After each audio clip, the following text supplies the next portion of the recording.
man, we are absent. Like, we got to show up and show out. So extra legally, I would encourage you to do this. My mother used to say, don't make life hard on yourself to make it easier for others, right? And you don't have to reinvent the wheel. You work. We didn't start taking over houses because it's been happening since the beginning of time. So take on some protest and boycott activity. If restaurants don't want to pay a living wage, why are you still eating there? Hey, boycott the goddamn restaurant. You know, I told folks when we used to protest the banks, right?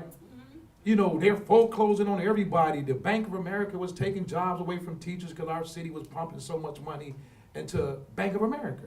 I was at a protest one day and I asked folks, how many of y'all got a Bank of American card if you just laid off? Like, make sense of that, right? You're giving the person who are harming you the funds to harm you. We got to go back to the power of boycott. There is so much power in the people. This government is a government for the people. But if you do not remind them that, the same thing is going to happen. That's why I give women so much credit. That Me Too campaign has retired so many bad Republican senators, right? Congressmen, so many sexists in this country, right? They have changed the behavior. You can learn a lot from that, right? We have to.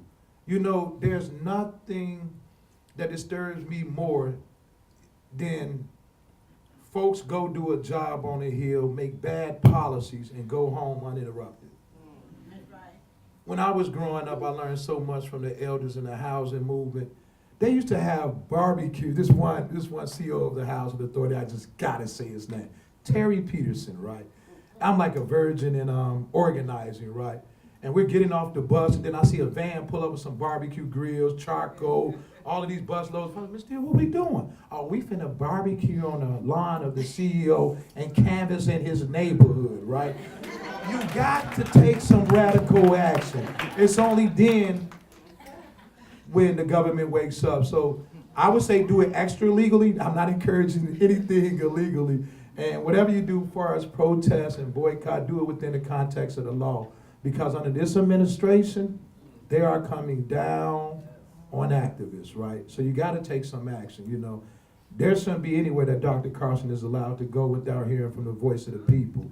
I read a piece in the New York Times, and he talked about, he went back to President Trump to get $2 billion of the cut restored, right? But he didn't want to feel like he was begging President Trump or asking a favor of him, right? That's your goddamn job. You the head of the hood. You know, we have to hold these people accountable. If not, we in trouble. What's the chant? Oh. What's the chant? Chant. We'll do it, the chant. All right, so check this out. I'm going to do a chant for y'all real quick. I'm going to say, we are the people. You just say what, all right? All right? I want you to do say what. Then I'm saying, we got a story. Then you're going to say what again, right? To tell the whole wide world. And together we're going to say this the people territory. That's right. We are the people. What? We got a story. What? To tell the whole wide world. This is the people's territory. We are the people. What? We got a story. What? To tell the whole wide world. This It's is the people's territory. Yeah. Not the government, y'all.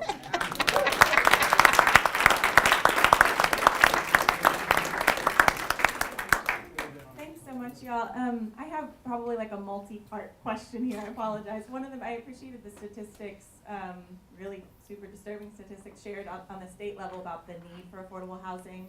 And I'm curious if what that specific need is in Charlottesville right now. Like, how many families are on the waiting list for public housing in Charlottesville?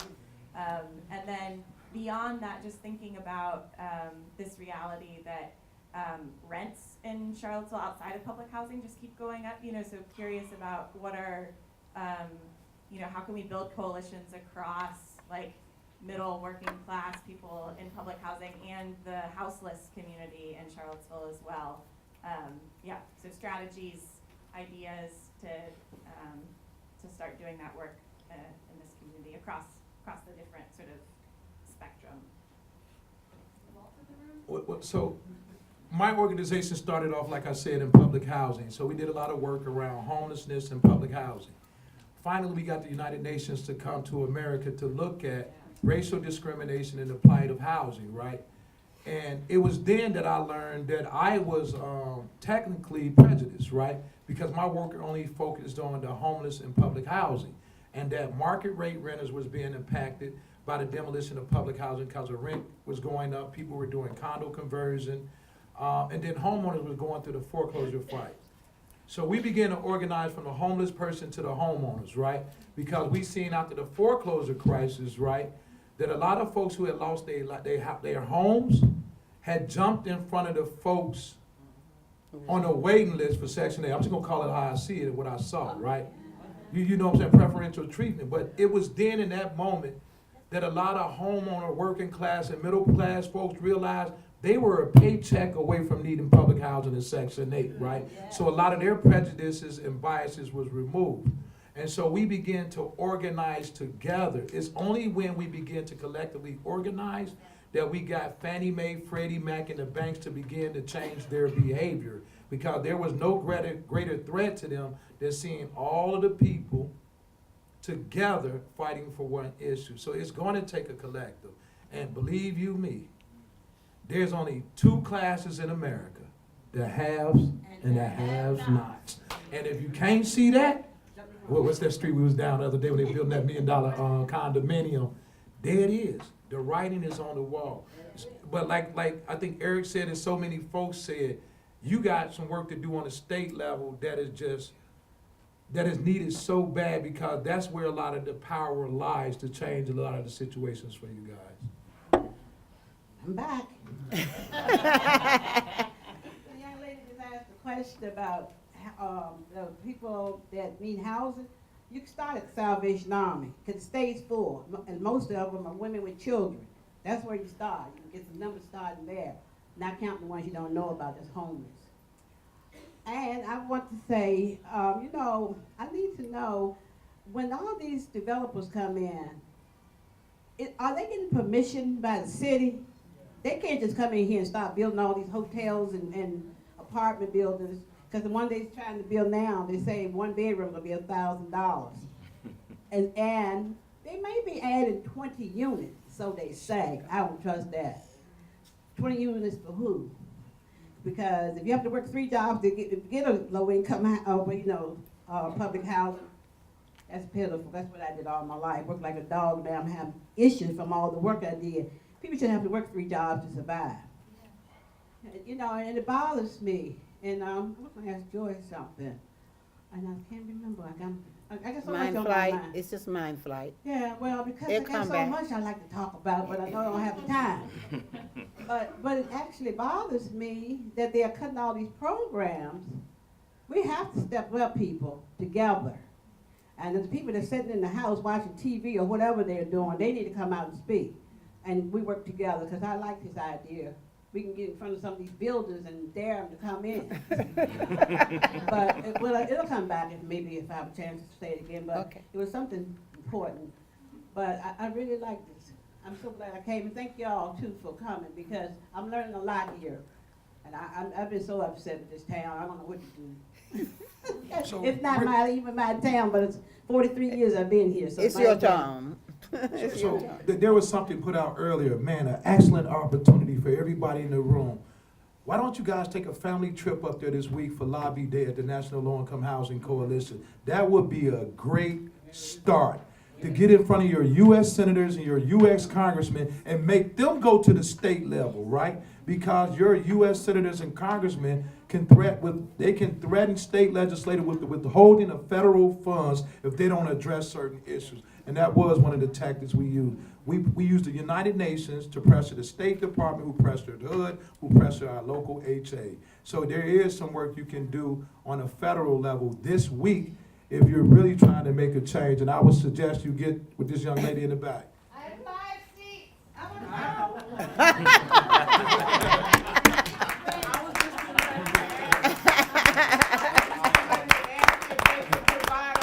Provide a bus for people to go up there that don't have transportation. That was going to be my question. Yeah, but she have a bus.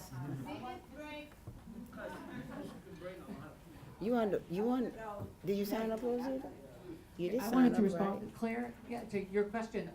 The reason you're talking about houseless people who, housing is a human. the recent point in time count in Charlottesville itself and Albemarle counted about 200 houseless individuals and families. That includes anybody that's in shelters such as the Salvation Army of Patcham, those who are outside, sleeping outside. And I think this year they included for the first time families that are put up in hotels, because it's amazing the number of families who are housed in hotels because they have income, but they can't find, anything to rent. And so if you're looking for ways to start a different process, where I work is starting to fundraise privately for homeless individuals, because there's a prioritization, like I think there's a prioritization with 5 classes there, we use a prioritization. And there are so many individuals that need what we call permanent supportive housing, which is the type of housing that comes with wraparound services, whether it's mental health services or substance abuse services. And we don't have enough funding, again, from the federal government to be able to provide that, so we do that. So there are a lot of individuals that are homeless that could probably just use 6 to 9 months of a subsidy, get stabilized, get a job, get a certificate, whatever they need for their self-sufficiency and move out. But the corollary is, where do they move to? I mean, hopefully we can find them housing that's affordable for the income that they're, going to receive, but if it's not a living wage, and, we're talking about property development that's, 75% costs less than in Chicago, but somebody's pocketing their money, we know who's pocketing it. That, I think it's gonna come from the private sector too, to help bring one forward, each one bring one kind of thing. So, thank you. Miss Julie, I'm gonna put you on the spot for a little bit, because I can't recall. So how many people we have on the waiting list? I'm sorry, I don't have an exact number for you today, but we did a count of all of our lists about 6 to 8 months ago, and looking at both, taking out all duplicates and looking at both our lists for Right. vouchers and our list for public housing, around 900 to 1,000 total. Yeah. All of our waiting lists are, actually, that's not entirely true. So we have an open, we have an open list for, 3, 4, and 5 bedroom homes in public housing, but our list for vouchers are closed, and our list for 1 and 2 bedrooms are closed, because there's a huge demand in this community for 1 and 2 bedroom apartments with no supply. So, yeah, we've got a lot of families who would like to be here, and again, Elaine's correct, there's lots of, since our list has been closed for the past 6 months, there's lots of families who aren't represented. Shelley knows these numbers well also. Where you gonna say something? Okay, go ahead. Actual numbers, right, if you're looking at, I will say that 75%, Almost, I can talk about a large percentage of the when we're saying households are families looking for 1 and 2 bedroom units. So they are senior, they are disabled, or they're just very small family units. It's not to say that's still not, a significant number of families as well.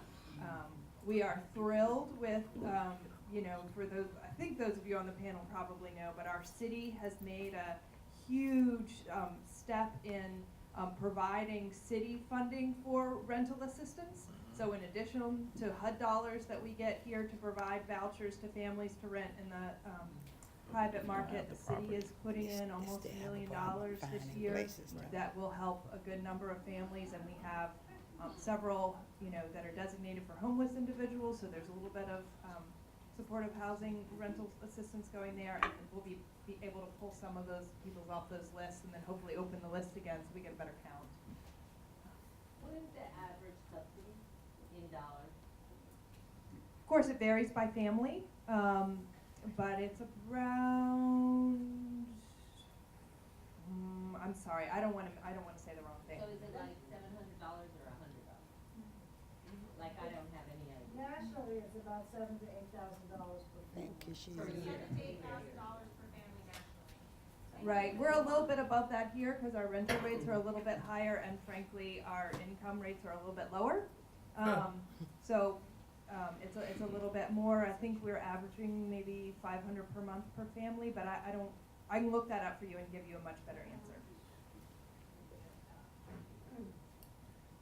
So I'd like to make just a couple quick statements for things that I've seen that have been able to transpire in the housing world, at least within Chicago, from a development perspective, but also from a contractor perspective. You know, when I locally in Chicago, when I'm in front of our elected officials, because I spend a lot of time with them, because typically when you're a business person, they want to talk to you a lot, and we always know why. But when I get that opportunity to have them as an audience, some of the things I look for is their support and their support around issues that mean something to me. And one of those is housing, right? So when we think about Chicago, it's a developer's town. And as I drove around Charlottesville, it looks like Charlottesville is a developer's town as well. So a couple of things that in 3 years ago, or 4 years ago now, maybe even 5, when our mayor was running again for his second term, and we have a small group of young professionals that meet with our mayor and some of our elected officials on a regular basis. A couple of things I asked that were later rolled out and implemented was, one, nobody pulls a building permit in the city of Chicago, and I'm sure nobody pulls a building permit in the city of Charlottesville without the approval of your building department. And there's some input that's had there. So it's not the case that a development just pops up and nobody knows how it popped up, right? Somebody down at your city, at the city of Charlottesville. Planning. I'm sorry. Yes, somebody in your planning or building department approved that permit and approved that development. So what we asked for was a tax on those permits, an additional tax on building permits to be and that tax would then be set aside and go into a fund that would assist with housing, right? In some way, shape, or form, whether it was through additional vouchers, whether it was through development. But what we found was that it wasn't the dollars for the vouchers that were needed. You were running out of places. You were running out of places for people to live, Yes. right? So if you have the money for a voucher, but they have no place to live or a credible place to live, then you still have a issue on your hands. So we started there. The other piece was, as a developer came into the town, they were going to be responsible for setting aside. I think Eric talked about this earlier, which I think the Dillon rule is affecting you guys here, but they were responsible for setting aside a certain number of units in their development. If they didn't set aside those units, then they had to pay a fine. And that fine would be, those dollars were then placed into an account that would be used to help develop units. So if you built a high-rise in downtown Chicago and you didn't provide affordable units there because you didn't want to have folks like myself living in your downtown condo building, then you had to provide X number of those similar units in an underserved community. So they would have to, if they didn't give us 5 units at $5 million in the condo, then they had to take that $5 million and take it over into a underserved community and build housing in that underserved community. Those are some things locally different because of our state that we were able to do within the city of Chicago that assisted with the growth and providing of affordable housing for folks who were less fortunate. But it started grassroots. It started with our elected officials. It started with the people making sure, and the business people in the community making sure that they put that type of pressure on the local officials and made it happen. It's a question I wanted to ask, do you want me for a minute? The first panel said that Bar has some land. No, it's the city. The city has some land. Can't we kind of pressure them to build something for low income? I mean, they building all these other buildings all over Charlottesville, all over. I'm talking about way out on Fifth Street. Can't we and see if they can sponsor a building for low income, or fair housing or whatever? Some of these places fall all apart. Yeah. That's it. Because the ones that they're building, if they're putting some aside under quote unquote affordable, their affordable is totally different than our yeah. affordable. That's right. Yeah. So they're saying, yeah, we're putting some aside for affordable housing, but it's probably like you said, $1,000 for One bedroom.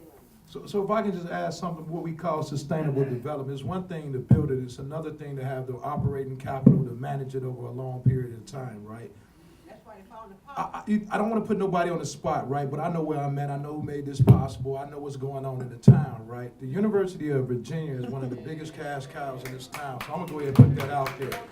There needs to be some type of public and private partnership. In the city of Chicago, the University of Chicago is now exploring equitable development. So they're just not looking at expanding housing for university students, but how they can partner with local nonprofits in the community in which they're expanding. How they can support local community land trusts, right? Local community development corporation as they begin to expand, right? Because they tired of the pushback, the protests, and the tensions in the community, and we're really trying to build an equitable city that's a city for all. So I would challenge folks to challenge the university, because they are one of the biggest employers, right? To change some of their behaviors, right? And what you can't win in the government sector, you might be able to win in the private sector, right?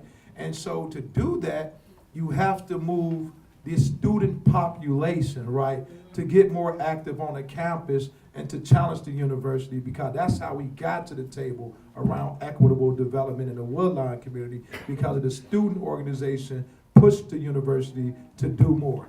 Can I ask this one quick question?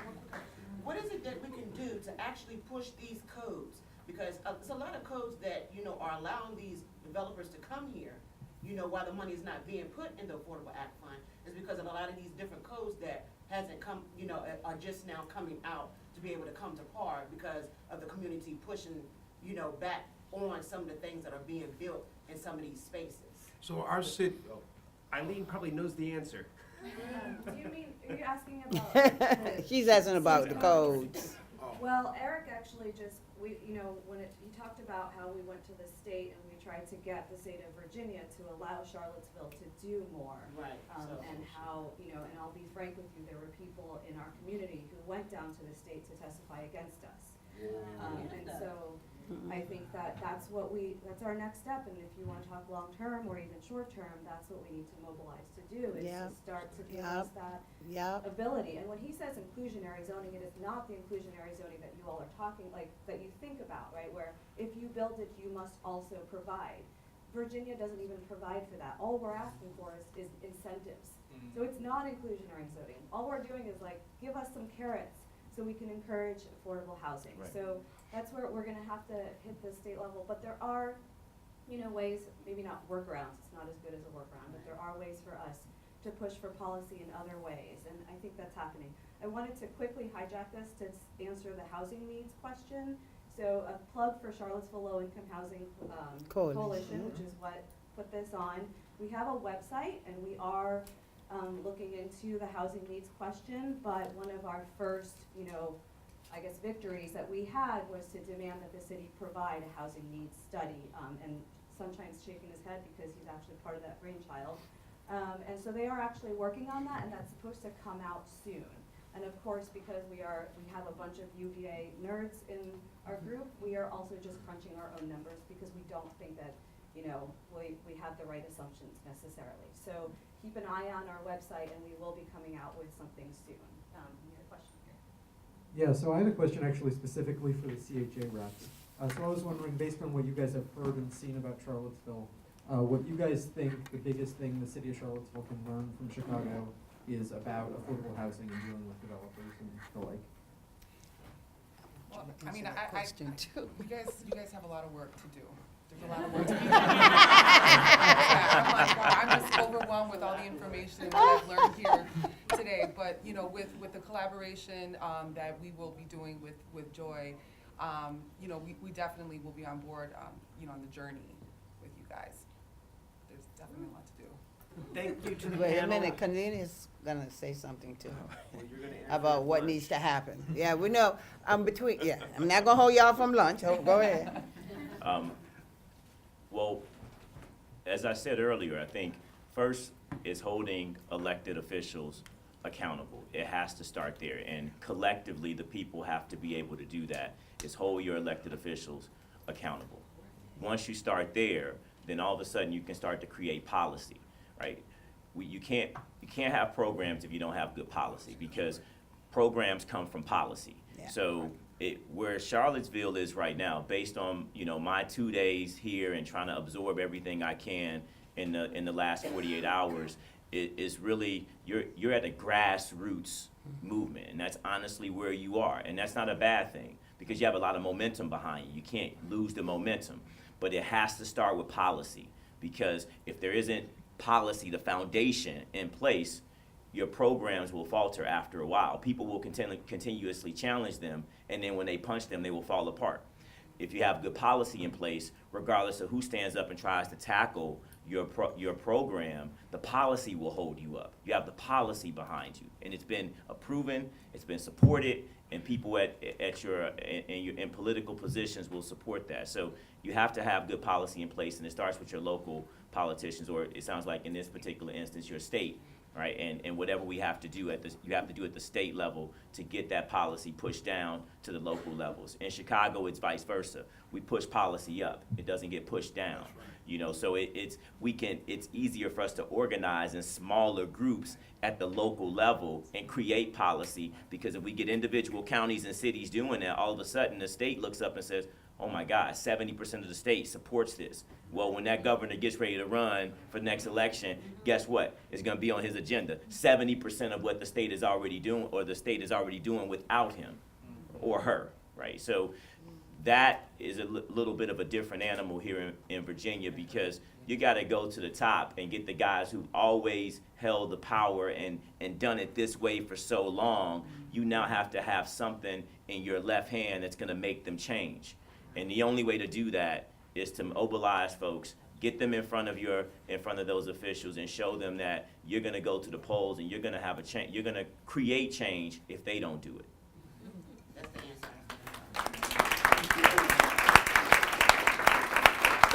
We have time for one more question. I'm just gonna let y'all get going with that. Thank you. This is really for the CHA folks, or the folks involved in the CHA redevelopment.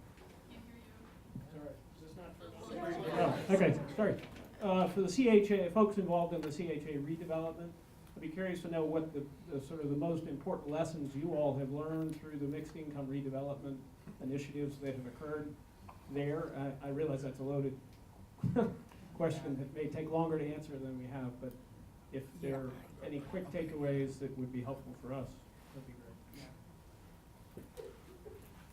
I honestly can't answer that question. She Yeah, said that's three. cool, I'll tell you. We basically don't we are not in a negotiation.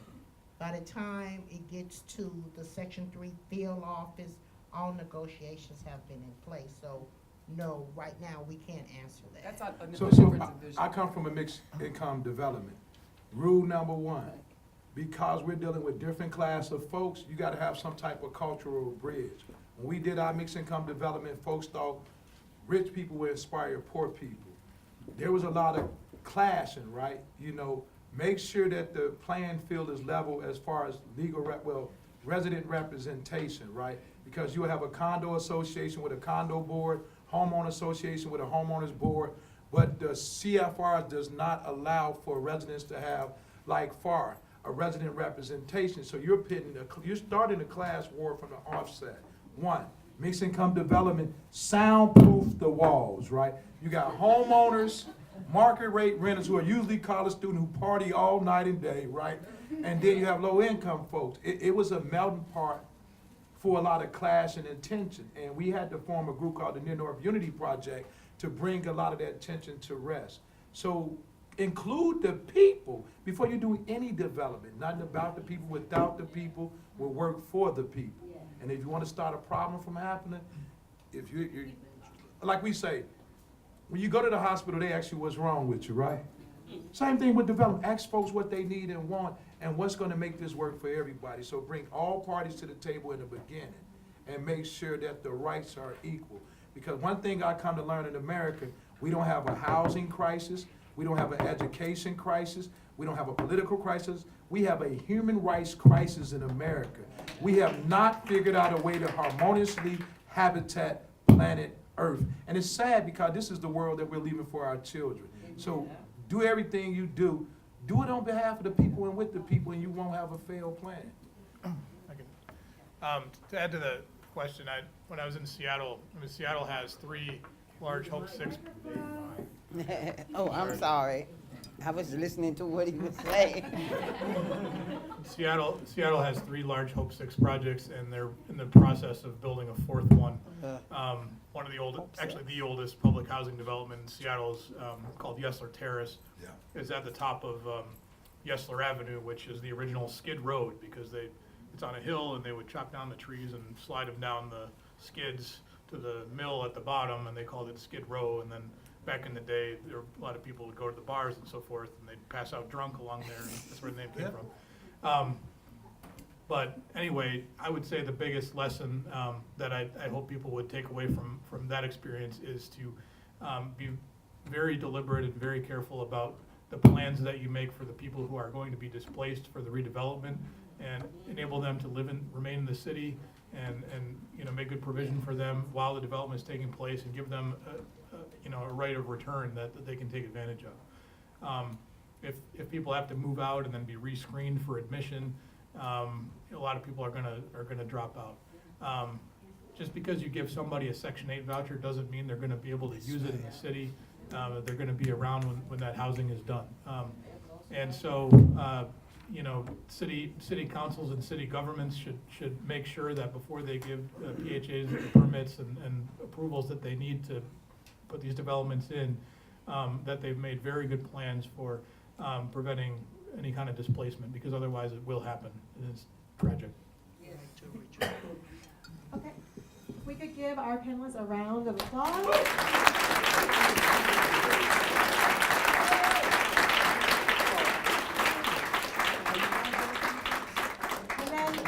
So lunch is already in the back. Those of you in wheelie chairs, we've set up some tables by the art display so people can sit. If you're in a wheelie chair, if you wouldn't mind trying to wheel yours out there, so we have some room in here in case we need more tables.